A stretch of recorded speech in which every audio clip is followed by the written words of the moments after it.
톨레의 입장에서 플러스 이제 개인적으로 경험한 공부, 게슈탈트 심리 공부와 여러 가지 어떤 영성 공부, 철학적인 맥락, 종교적인 그런 어떤 공부를 이렇게 하면서 정리를 경험한 것을 가지고 한번 통합적인 측면에서 정리를 해봤습니다. 톨레가 주장하는 그 부분도 개인적으로 경험했는데 나는 생각한다. 이거 과연 진실일까 맞는가 하는 거죠. 그 말은 아닌 것 같아. 뭐냐면은 나는 호흡한다. 나는 소화한다. 그리고 나는 혈액을 순환시킨다. 나는 잠을 잔다. 나는 아침에 일어난다. 이런 표현이 다 잘못된 표현이다. 왜냐하면은 내 몸이 알아서, 내 몸의 지성이 알아서 하는 것을 나라는 에고가 받아가지고 나는 생각한다 하는 거예요. 그러니까, 한 6년 전에 뇌과학을 좀 공부했는데, 우리 뇌는 이 팝콘처럼 생각을 탁탁 이렇게 뭔가 이렇게 먼저 띄운대요. 그것을 이 내가 알아차려서 말을 하게 되고 생각을 하게 된다. 결론적으로는 우리라는 지성이 생각을 이렇게 만들어낸다는 거죠. 만들어낸 것을 내가 받아서 생각을 하기 때문에 엄밀하게는 나는 생각한다는 이 표현이 잘못됐다. 마찬가지로 나는 호흡한다. 호흡은 자동적으로 되는 거예요, 사실은. 주의를 호흡에 두면은, 내가 호흡을 하구나라고 이제 알게 되는 거죠. 잠을 잔다. 내가 잠을 자는 거 동의하나요? 잠은 지가 알아서, 내 몸이 알아서 자게 만들어요. 아무리 자려고 해도, 내가 아무리 자려고 해도 잠은 안 와. 오히려 잠이 더 안 와. 근데 몸이 피곤하면 지가 알아서 잠이 들게 돼요. 아침에 일어나는 거, 내가 일어나나요? 아니에요. 몸이 일깨워요. 이와 같이 몸이라는 이 지성이 우리를 사실은 이렇게 움직이게 만드는 것이 진실하다. 라고 하는 것을 에카르트 톨레도 주장을 하고 있죠. 그리고 이제 이 부분도 참 생각해 볼 것인데, 우리 몸은 진이 같아요. 우리 몸의 지성은 요술램프의 진이죠. 우리가 원하는 대로 다 해줍니다. 감정과 마음은 생각에 의한 몸의 반응이다. 감정은 몸의 반응이죠, 사실은. 그리고 몸은 매우 지성적이긴 하지만 실제 상황과 생각 차이를 구분하지 못한다. 이건 뇌과학에서도 증명이 된 상태죠. 그래서 모든 생각에 대해서 그것이 사실인지 뭐 상상인지 현실인지 구분하지 않고 그대로 반응한다는 거죠. 그 꿈에 이제 악몽을 꾸면 막 그냥 몸에 땀이 비 오듯이 흐르는 것처럼 생각을 하게 되면 우리 몸은 지성은 진이처럼 반응을 한다는 것이 이게 과학적으로도 그리고 이제 심리학적으로 맞는 사실에 대한 이야기죠. 그리고 이제 감정과 에고가 이제 이렇게 아까 그 김철원 코치님 이야기한 부분인데 몸의 감정적인 반응을 촉발하는 생각들이 너무 빨리 와서 마음이 그것들의 의견을 말하기도 전에 몸이 어느새 감정으로 반응하고 그 감정이 행동으로 바뀌는 경우도 있습니다. 생각을 해서 감정이 몸에 반응이 생기는 것도 있지만 생각을 하지 않은데 이미 몸에서 반응이 일어나는 경우도 있다는 이야기죠. 그것이 이제 고통체라고 하는 것이고 개인적으로 이 NLP에서 말하는 앵커, 드라이버, 나를 이렇게 막 그냥 고통스럽게 만드는 드라이버가 있다는 거죠. 그게 어떻게 있느냐? VAK로 저장이 되어서 활성화되고 있다는 생각을 합니다. 그런 생각들에는 언어 이전의 상태로 언어가 되지 않는, 그러니까 언어 너머로 존재하는 것이기 때문에 VAK로 저장이 되어 있다는 거죠. 추정이라 부를 수 있다. 이러한 무의식적인 추정들은 한 사람이 과거에 조건 지어진 것들에 어렸을 때 이제 근원이 있다. 그 부모로부터, 대부분 이제 부모로부터 이제 사실은 가족 내력이죠. 가족 내력. 원가족. 그리고 원가족 이전에 그 할아버지, 할머니 그 세대부터 만들어져 있는 가족의 내력입니다. 그 내력에 의해서 만들어지는 것이 이제 고통체다. 이렇게 하는 거죠. 그 고통체는, 이게 이제 NLP에서 말하는 의사소통 모델인데요. 의사소통 모델. 이, 자극이 오면, 한 3개 내지 4개 단어로 내적인 그 표상, 상처로 이제 심어진대요.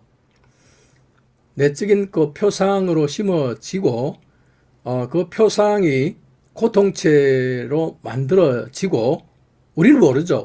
무의식적으로 그게 이제 심어지니까.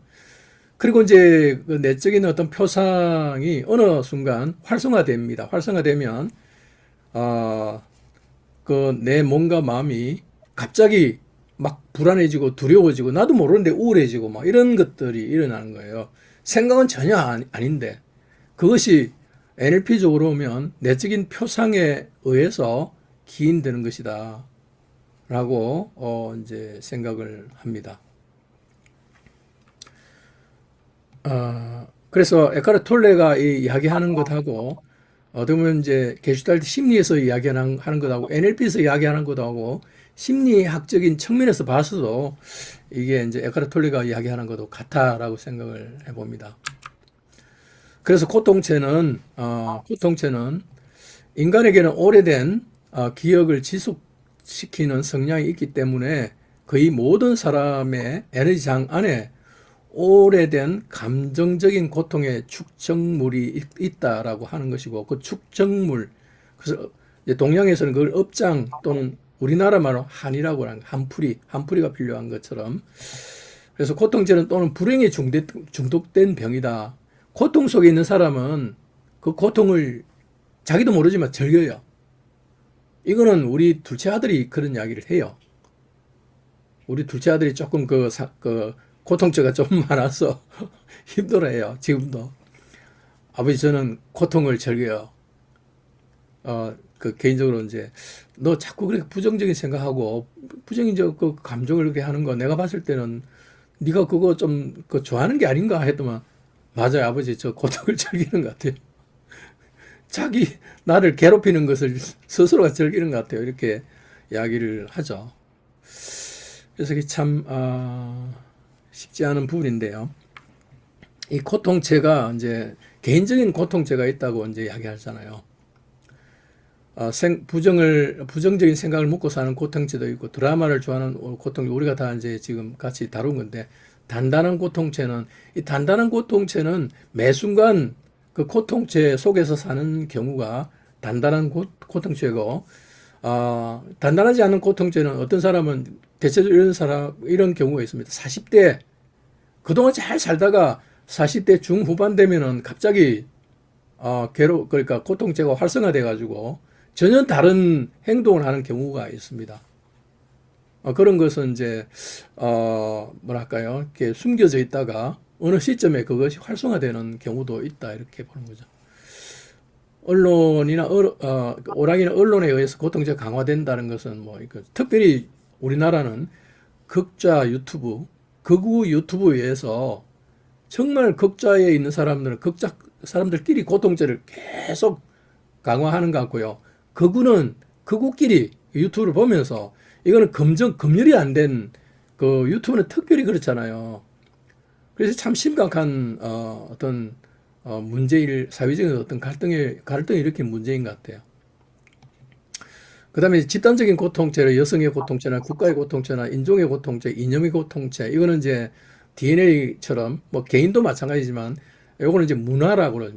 밈에 대한 어떤 측면에서 우리가 볼 수 있겠다는 거죠. 그리고 고통죄는 또 특성이 아까 말씀드린 것처럼 활성화될 때는 나도 모르게 그 감정체에 그냥 빠져들게 됩니다. 생각은 안 했는데. 그리고 그 감정이 생기면 그 감정에 따르면 또 부정적인 생각이 활성화됩니다. 이 부정적인 생각이 고통죄의 에너지가 되는 거죠.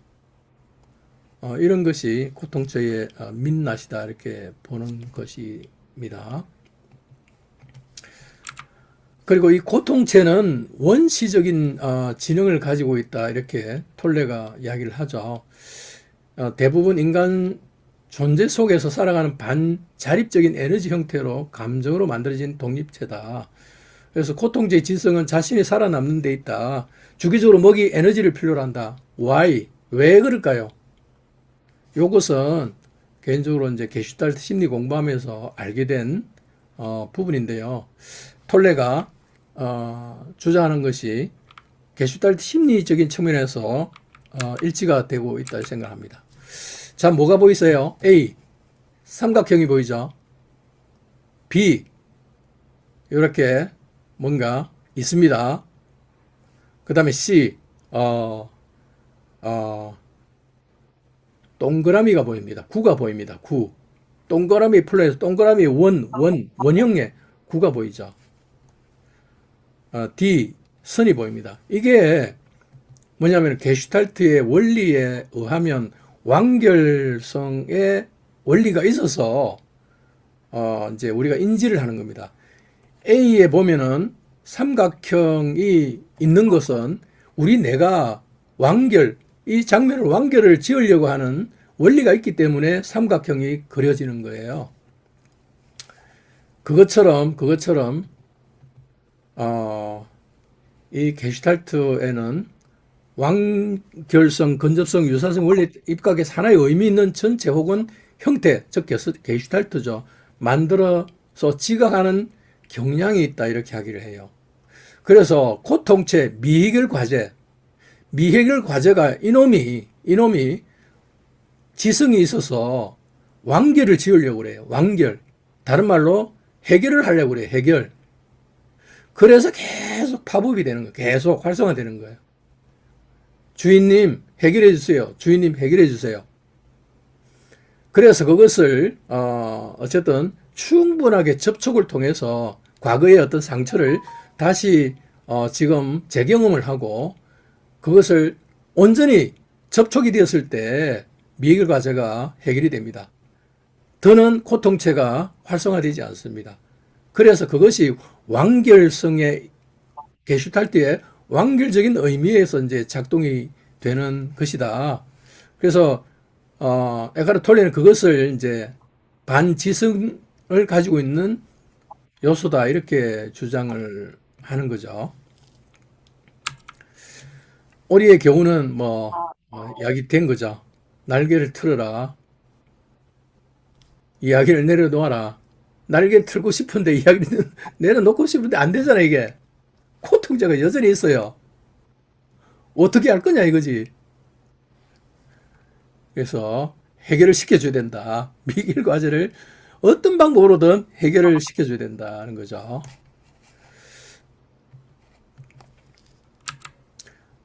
그리고 생각해야 할 부분이 이거는 개인적으로 이제 생각한 것인데 오리와 인간의 다른 점이 뭘까요? 르네 데카르트가 제1명제에서 한 거, 나는 생각한다, 고로 존재한다. 생각한다는 것이 인간의 중요한, 축복이자 저주죠. 인간이기 때문에. 강아지나 오리나, 이런 사람들, 이런 동물들은, 오로지 그 현존 상태에 있기 때문에 저주하지 않습니다. 자기를 방어하기 위해서 행동할 뿐이지, 그것이 예를 들면 그 조건만 되면 예를 들면 강아지가 인간한테 받은 상처가 때문에 어떤 비슷한 인간이 있으면 자기도 모르게 꼬리 내리고 막 도망가요. 그 순간만 현존해서 방어하지 그 강아지가 늘 그렇게 하지 않거든요. 근데 인간은 늘 짐을 지고 그 고통체에 활성화되는 그 생각으로 살아가요. 그것이 저주라는 이야기죠. 저주. 그 저주는 그 고통체는 죽음의 불쏘시개의 역할을 합니다. 그래서 자살하는 사람들, 일찍 죽는 사람, 암이 생겨서 고통스럽게 죽는 경우가 죽음의 불쏘시개의 역할을 하기 때문에 그렇다는 거죠. 그런데 축복이라는 이야기죠. 축복. 그 축복은 뭐냐면은 그 고통체가 축복이라는 이야기는 그 고통체를 통해서 깨어날 수 있는 사람들이에요. 그것이 이제 깨어남의 불쏘시개가 되는 것이다. 그래서 인간으로 태어난 것이 축복이라는 이야기죠. 왜냐하면은 깨어날 수 있는 기회가 주어졌기 때문에 인간에게는 강아지나 소나 식물은 현존 상태에서 깨어 있지만 깨어날 수 있는 그런 기회가 없다. 인간으로 태어난 것이 고통체 속에 있지만 그 고통체가 하는 역할이 뭐냐면은 정신 차려라. 네 고집대로 살지 마라. 깨어나라. 그 메시지인 거죠. 그것을 성찰을 통해서 발견을 하게 되는 순간 깨어나게 되고 축복이 되는 맥락이죠. 그래서 지구의 행성의 악의 가해자를 아까 그 노경 코치님 이야기한 맥락이죠. 무의식입니다. 무의식적으로 행동하는 것. 이념적으로 지나치게 이념적으로 살아가는 사람, 종교적으로 너무나 믿음 속에서 잘못된 믿음으로 살아가는 사람들이 사실은 악의 가해자다. 나도 모르게.